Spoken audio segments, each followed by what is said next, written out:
Here's something that's really interesting here, right? So here's the Schwartz Center. ASO Partners was one of they did the Series A for Facebook, right? Facebook owns Instagram. And they were on the board of directors for Facebook's IPO. Well, but Instagram gets money through advertising, right? But it's sort of like a network to watch entertainment, but they don't create content. Their content comes for free.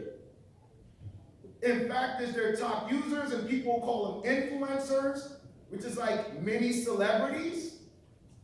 Well, if you're talking influencers, 50 Cent is one of the top 130 influencers. Because he has over 25 million followers on IG. He has over 11 million followers on Twitter. And it's not only that he's on IG, he's highly engaged. So he has over 3,000 posts, as you can see.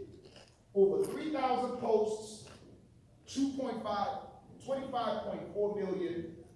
And Instagram made $20 billion last year. Here's another factor about Instagram. African Americans over-index on Instagram.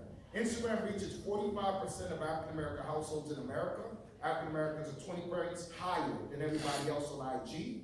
And they dominate their third of the usage of Twitter. So when you have a person like 50 and African Americans having that kind of reach and impact on these platforms, you can see how he's generated billions for these companies. Because what is the content people are actually engaging in?